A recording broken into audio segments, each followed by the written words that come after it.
All right, we'll do a little sound check here, make sure everybody's got what they need. Everything looking and sounding good for you folks?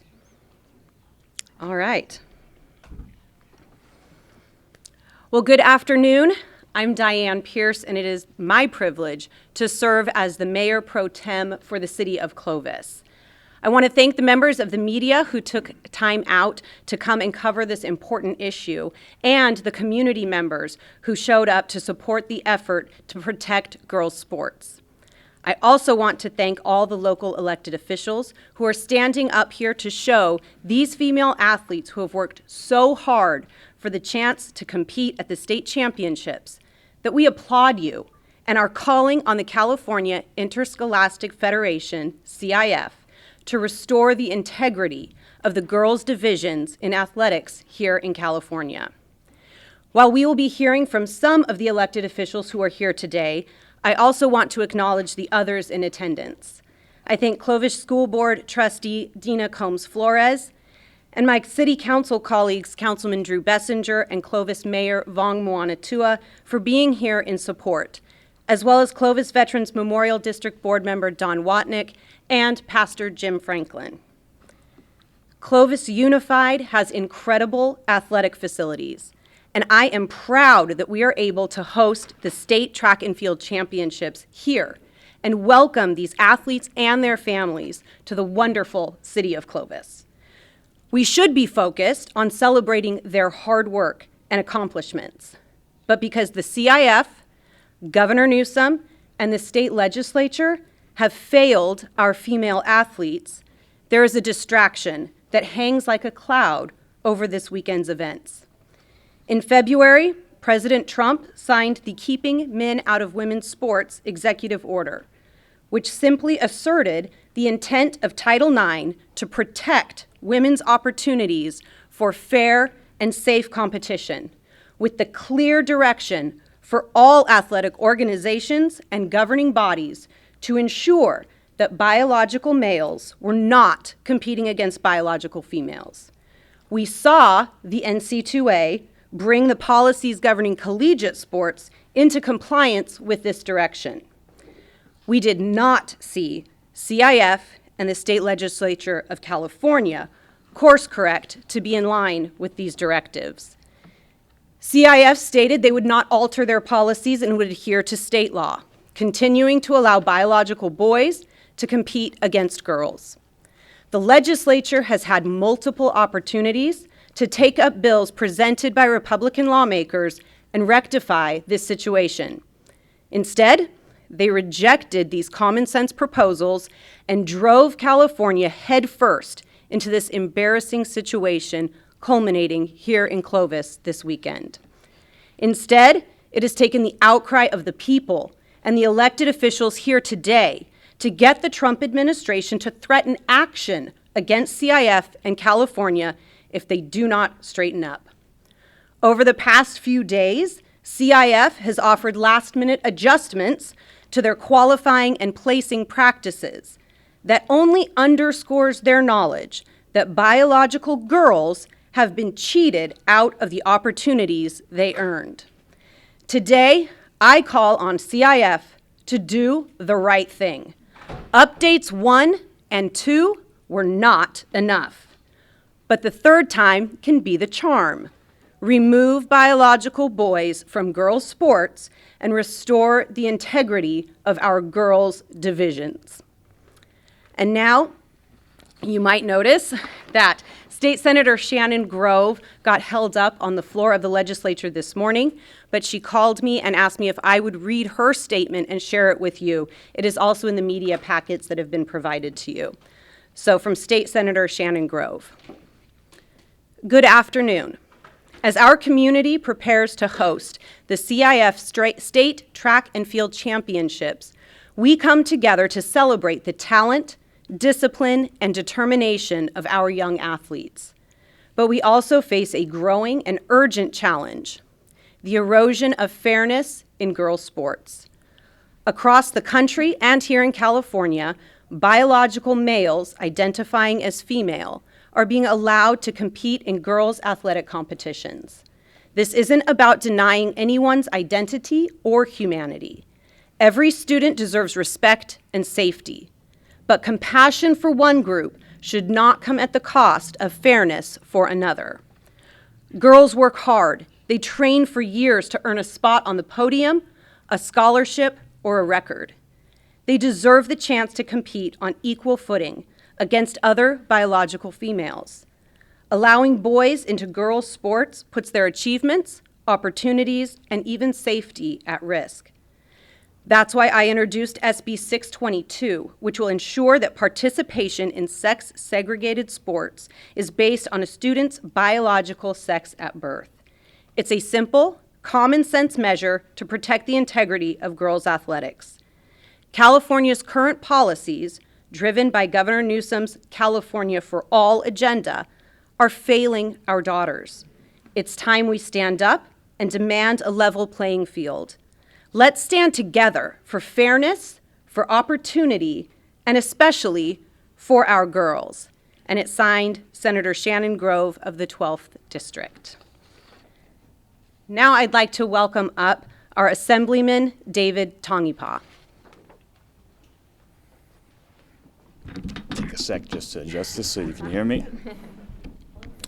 It's an honor to join you this afternoon, and I know I spoke to a lot of my colleagues that today was so important that I needed to be excused from the floor to come here today for an argument we believed was already settled in 1972 with the passage of Title IX. Earlier this year, my colleagues Kate Sanchez out of Orange County and former Assembly member Bill Asaley took the stand to demand fairness, to protect our women's spaces, and they were unfortunately shot down and told that they believed in Nazi ideology because they wanted to protect women's spaces and come into compliance with federal law. I join a lot of my colleagues here in the Central Valley to announce that we will be looking for solutions to make sure that we're prioritizing the protection of our young girls and athletes. We're looking and exploring legislation that talks about creating an open division. That way, anybody who wants to compete can compete, but we also guarantee that there is a space for our young women and our young athletes to compete, just like what Title IX has already settled. We state to the legislature, if they do not get this right, they will not be looking for solutions. They will be grandstanding on issues, things that have already been solved. We've been working together to just get back to the basics, and it's unfortunate right now that I would love to be prioritizing affordable housing, taking on the insurance, taking on utilities, but we can't even get the basics right and the fundamental understanding that boys are boys and girls are girls, and our young women deserve protected spaces just like we settled in 1972. So we will be focusing on solutions to bring fairness to competition, to make sure all who want to compete can compete in the open division, and to make sure that we're guaranteeing a spot for our girls. This change in championship weekend by CIF is an open admission that something wrong is going on. As a former athlete at Fresno State, I know how important it is for a lot of these athletes to compete that spend hours and hours and hours competing. The same individuals and those young girls do that same thing. And creating this pilot program in the middle of championship weekend is a disservice to all of them. That now we're going to have a third championship, it's unfair. We know it's unfair. You can see that with your own eyes, and these reactions, and even in the governor's own word, says it's unfair. So I asked the legislature, I asked the governor to prioritize action instead of grandstanding on our young girls. Thank you. And I want to thank our Congressman Fong and his office. They've been incredibly helpful to me as I have gone through this. And we have District Director for Congressman Fong, Courtney Dunbar, who is here to share the Congressman's statement. Good afternoon. I'm here today on behalf of Congressman Fong, and he'd love to be here in support of this important issue, but I will read his statement on his behalf. Ensuring young girls can compete on a level playing field is not only a matter of fairness, but also essential to their self-esteem and long-term success in both sports and throughout their entire lives. When failed policies ignore the fundamental biological differences between men and women, they deny female athletes hard-earned opportunities to excel. Sadly, that's what we witnessed during California's CIF state qualifier this past weekend. Protecting women and girls in sports is non-negotiable and plain common sense. That's why I was proud to support the Protection of Women and Girls in Sports Act and applaud President Trump's recent executive order keeping men out of women's sports, both of which aim to preserve the integrity of female athletics nationwide. I will continue working alongside the White House and my colleagues in Congress to affirm that young women can train, compete, and win under fair and safe conditions.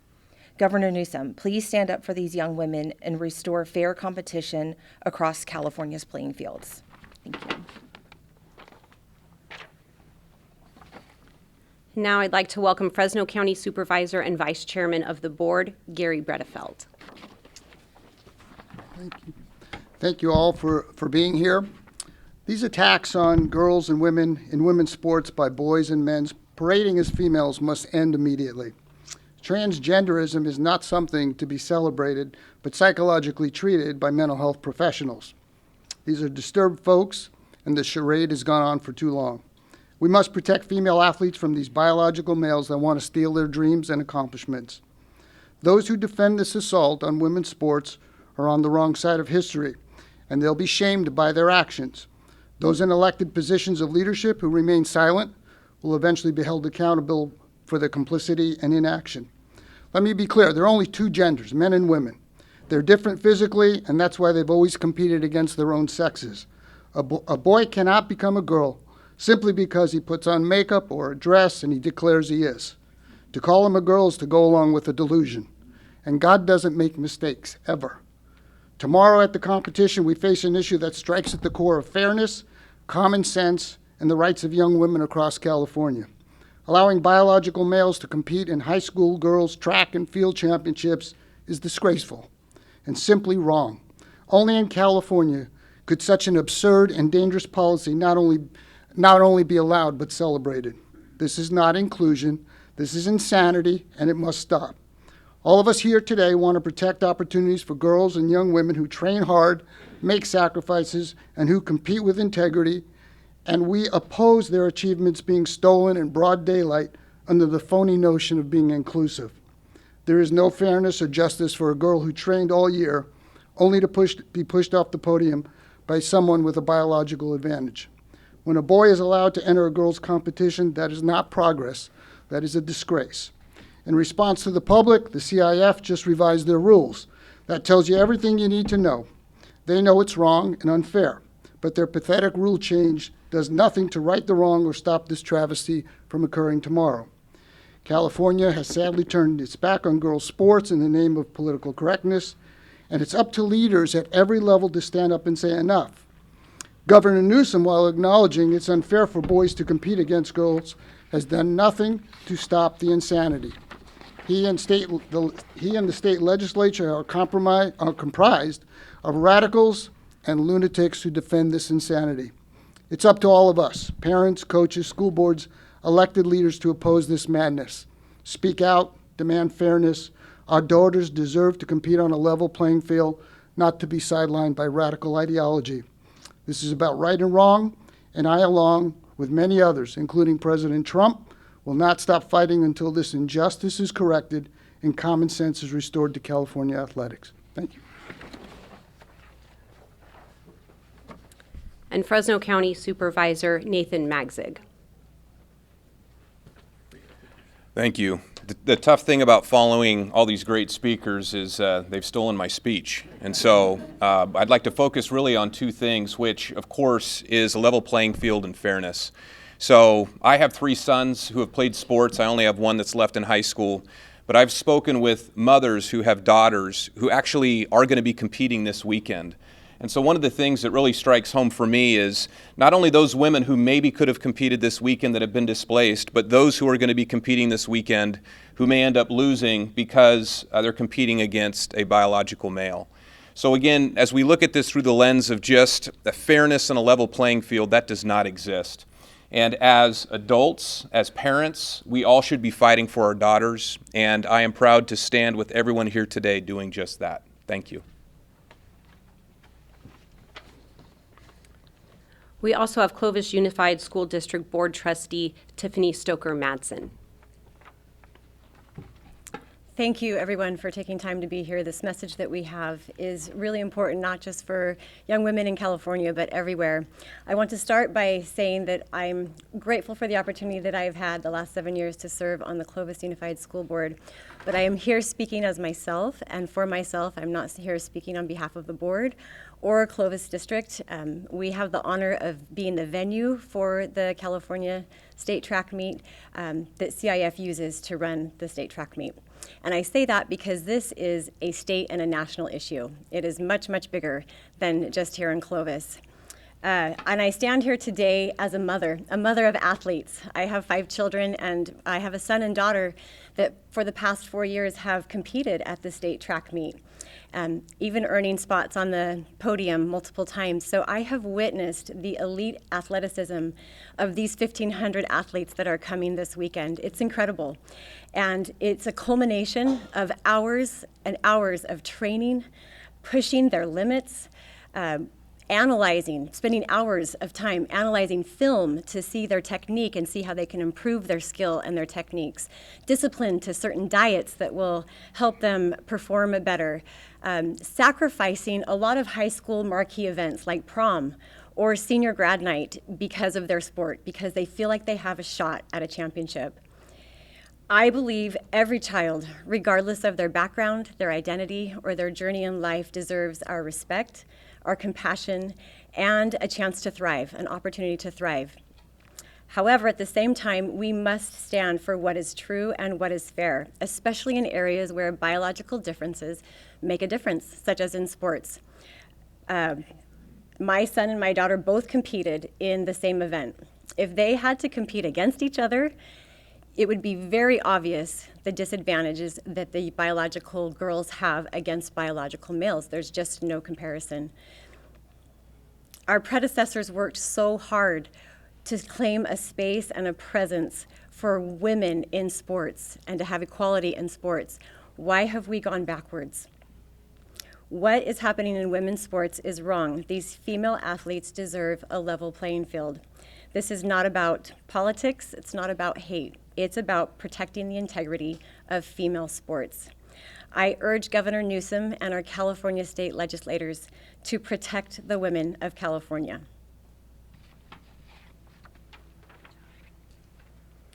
And wrapping up our speakers today, I want to welcome California Family Council Outreach Director. They have been incredibly helpful to me as well, and I thank Sophia Laurie for being here today. Hello, everyone. I am Sophia Laurie, a former 4-year varsity CIF athlete, 3 of those years being a team captain and a former collegiate athlete. And now today I work with California Family Council, where I stand to protect and defend the truth and fairness in girls' sports. As an athlete, I know what it takes to earn a spot on the field. The early mornings, the relentless training, the discipline, all of it leading to a fair shot to compete. But right now, California is failing our girls. This weekend, right here in Clovis, California, a male athlete, A.B. Hernandez, is set to compete in the girls' state and track field championships. That's not equality. That's not inclusion. This is the erasure of female athletics. CIF is scrambling. Their damage control mode has been activated, and suddenly girls who were unfairly eliminated are being added back into the meet. And while that's a step in the right direction, let's be real, this never should have happened. They're offering quiet fixes, extra chances, dual medals, special exceptions. But if girls' sports were for girls, we wouldn't need all this patchwork. CIF knows this isn't fair, and they are doing nothing about it. They blame state law, but let's not forget, Title IX exists to protect fairness. This is not some complicated gray area. This is basic biology and common sense. President Trump just threatened that federal funds will be pulled from California schools if CIF allows this injustice to continue. and he's right to take a stand. The girls competing tomorrow are not okay with this. They know it's unfair, and they don't want to compete against a boy. Some have bravely spoken out, like Reese Hogan, Olivia Viola, and Katie McGinnis. But many are staying silent, not because they agree, but because they're afraid. Afraid of retaliation, afraid of being labeled, afraid of losing their fair shot to play at the next level. And that's exactly why I will continue to stand here and speak for every girl who feels silenced, overlooked, or pushed out of their own sport. We will not stop until their voices are heard and their safety and sports are once again protected. So CIF, you have a choice. You can course correct and defend girls' sports, or you can go down in history as one of the leading organizations that led the charge in erasing them. Choose wisely. It's an easy choice. Finally, I want to make this clear. My heart aches for A.B. Hernandez, not out of hatred, but sadness. This young boy has been lied to and used by the adults in his life, his school, his coaches, even his own family. He deserves compassion and truth. The truth that he was not born in the wrong body and there was no mistake the way he was made. The truth isn't hate, it is loving to speak the truth. Female athletes aren't pawns in a social experiment. They are competitors, they are teammates, and leaders who have earned the right to compete on equal ground. If you believe that too, it's time to speak up. Sign the petition to demand that CIF fix its policies at xxonly.org and join the 12,000 who have already signed. Let girls play, let girls win, and let girls be seen. Thank you. Thank you. And again, that website was xxonly.org, and everyone is welcome to go there and sign that petition. I did so this morning. Again, I want to thank everyone for being here today and supporting the movement to protect and save girls' sports. We will open it up now for any questions. Councilwoman, David. how would you recommend that people attending the event treat A.B. Hernandez? I think Sophia said it very well. I think all athletes deserve compassion and respect. They've all trained hard. This isn't a failing at the student level. This is a failing of the adults who are in charge of the decisions that have led to this. So I expect everyone tomorrow to be there to support the athletes. And I also expect CIF, they've got a few hours left, they can still make it right. Again, update number 3 could be the charm, and they could actually remove biological males from girls' sports.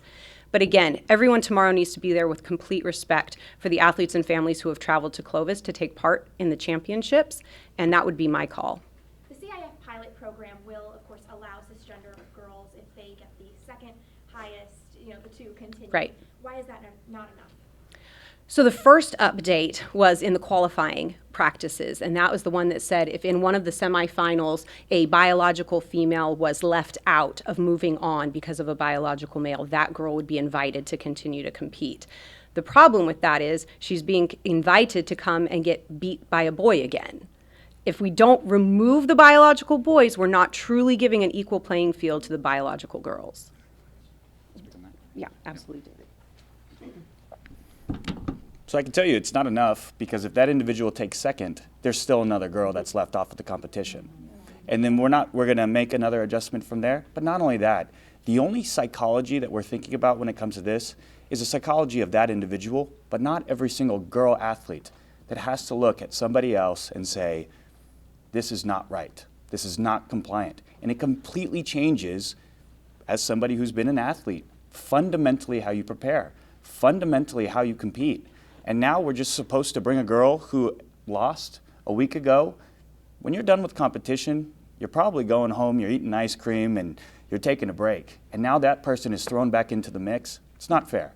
We know it's not fair. These changes, again, openly admit that there is something wrong going on. Is it a coincidence that we're all in pink and blue today? Clovis High graduation tonight. I chose pink specifically. Any other media questions? Question for the assembly member.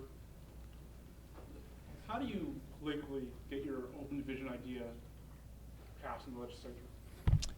It's actually a model that's already being used by, and we're exploring all avenues, because we tried the other one to ban biological boys and girls spaces.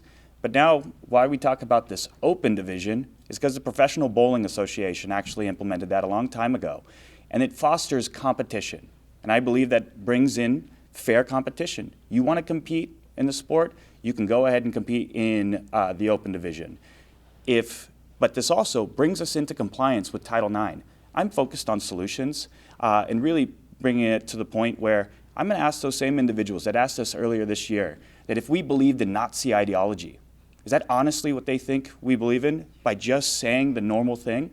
By bringing us into compliance? By not letting this state fall into potential threat of losing federal funding when we have a $12 billion deficit, and an announcement that was made that for the next 5 years, there's a pending $10 to $20 billion deficit. This is a solution. This is a solution that fosters competition and protects our girl spaces. How do you convince Democrats to go along with you? They have to decide whether they want to do the right thing or not. That's on them. For the mayor pro tem, this situation has garnered a lot of attention on the city of Clovis. Is this the attention you want? Well, I think there's two sides to that because, again, we are incredibly proud of Clovis Unified and their facilities that get to host these athletes and their families. Clovis is an incredible community, and we're excited to welcome people when they come. They've worked so hard for the opportunity to compete, and that's a fantastic thing. We are a great welcoming community, and we are happy to have all of these people here this weekend. The unfortunate part has nothing to do with us. The unfortunate part is that CIF, Governor Newsom, and the state legislature has failed to solve this easily solvable problem. A question for the school board members. Do you know if female sports in Clovis Unified is funded at the same level as male sports? I believe the answer to that is yes, for sure.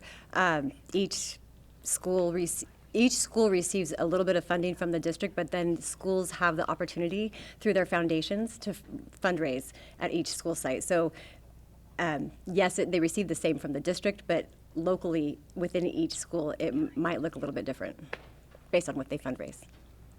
I have a question for any of the speakers. Would you feel differently about this competition if this trans athlete were not award winning and were not likely to be up on that podium? No, absolutely not. As Assemblymember Tonga said, and I was a female athlete when 17 years in the state of California, I was a female athlete. When you go in and know that there's a boy competing, it will change everything mentally for that day. I talked to the girls that made it in the first round of prelims. There was 40 girls in some of those. Even the girls that were like, you know, we're numbers 30 to 40, we don't really expect to move on. They were distraught on the track that day, knowing that their chances decreased because of a male. Biology, bodies, that's what plays sports, identities don't. And yes, absolutely, we'd feel the same way even if he wasn't coming in the top place.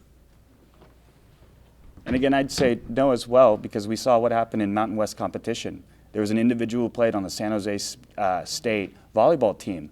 There were multiple teams that actually sat out and forfeited the games. And yet, we often get this question that says, well, this only affects 10 individuals competing in the state of California. That is the wrong way to look at it. It affects every single competitor that they compete against. It affects the records that they're going to break for every single competitor in history. So no, this isn't targeted legislation, and I hope the individual doesn't know that or feel that way. This is about doing the right thing and bringing us back into compliance and following the law. Out of curiosity, does anyone here have an athlete competing this weekend? And so then, is that your daughter who you were speaking of? My daughter graduated 2 years ago. My son is competing in discus and shot put. He's a returning state champion. And I'm really hopeful that all this distraction stays away from our athletes and that we can celebrate their successes this weekend. And so I'm sure you will be in attendance. Is anyone else attending this weekend?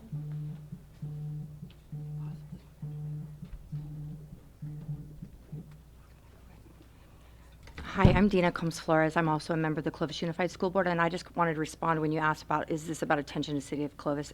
I think everybody's made it very clear that this is about what's right and what's wrong, and biological male versus biological female. And the other thing that you have to recognize is Clovis Unified School District is not just the city of Clovis. 45% of our school district boundaries are within the city of Fresno and the county of Fresno, so this is a much larger issue.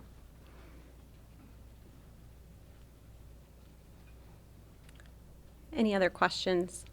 Is there any concern about the CIF moving the championship location, possibly next year, or the city losing the venue? We're under contract with the CIF. I can't recall when we signed the most recent 3-year contract, if it ends this year or if it's in a year or two. At that point, it's up to CIF to reconsider people. Each organization puts forth their application, and the CIF decides. It's been a great opportunity for Clovis to showcase Clovis, and it's in the middle of the state, so it's easier for travel. Unfortunately, this weekend, it's heat, a lot of heat, our normal heat. But that's the way it happens. It's up to CIF as to whether we will continue hosting the state track meet. Figures of how much economic output hosting the CIF brings to the area? I feel like I've heard 6 million. I don't know an exact number.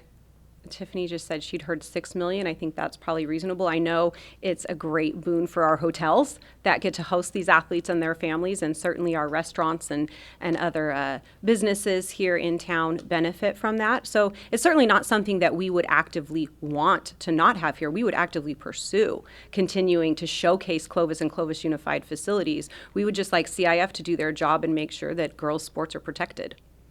I have a practical question about the legislation you suggested. We've heard some people say that there's really only a handful of trans athletes in high school. How would that work if there not being very many? It's actually what I stated earlier. And again, we've been looking at other institutions that already implement this because it fosters the greatest sense of competition. Anybody who wants to compete into it, even if a girl wanted to compete into the boys basketball team or anything else, it creates the open one so they can say that they're the best if they want to. And so any athlete can actually compete in this open division, just like in bowling. In bowling, if you want to be the best in the world, you can compete in the open division, or you can compete in the women's division, and we open everybody. And so when I look at it again, it's fostering competition, but I also look at what happened earlier this year. I'm trying to find solutions. I'm trying to make it to where everybody can compete, because that's what athletes want to do. And true athletes want to compete with those that they deserve to compete with. And so I think it's legislation that we can work on together. I think it opens. I've even got messages from individuals not on the same side of the aisle as me saying that this actually opens competition and provides the fairness that we see today. So this is something I've been working on with my other colleagues, Senator Shannon Grove, Assemblywoman Alexandra Macedo, Assemblywoman Kate Sanchez, because again, we were called Nazis and Nazi ideology because we tried to make it to where girls weren't in, or boys weren't in girls' locker rooms. So for us, we want to find solutions. We want to work here in California, and we're just asking our colleagues to actually look at a possible solution so we don't have this random instances of what's happening during championship weekend. That is stealing from our athletes this weekend. And the news that we have to talk about today is stealing the attention of what they've been working on for 4 years, for 6 years, for 10 years, that we're focused on this instead of focused on competition. Hi, there's growing concern by a lot of community members about the safety for the athlete, and you mentioned having compassion for all the athletes. Do you have a message for those people who have claimed that they are going to protest the athlete's presence there? I personally haven't heard any of that specifically. I know there are a lot of people who want to go and show their support for the female athletes, and I'm sure there will be those there in support of the biological boy who's competing against the girls. Again, my call, and I would think I can echo most of the people up here, is for respect.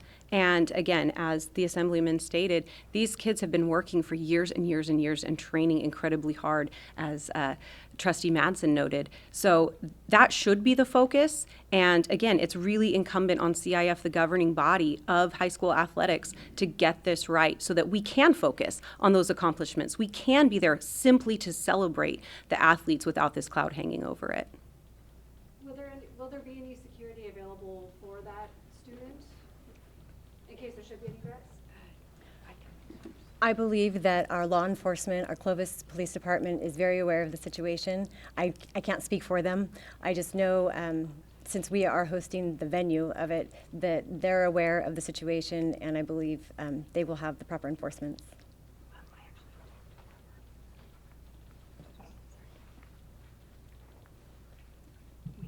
have a question. Going bathrooms, showers, obviously it's very hot this weekend. Are there any special accommodations for A.B. Hernandez, or will he be showering and using the facilities with the biological girls? Does anybody know?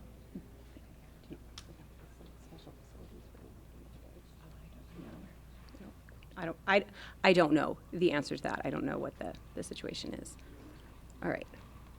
All right, well, again, we want to thank everyone for being here this afternoon. If you have any specific questions for people, again, there is a media packet available. It has some statements from some of those who didn't speak and some who weren't able to attend in person but wanted to share their statements with the media. So please make sure you have that. If you haven't received a copy of that, I'd be happy to make sure you get one.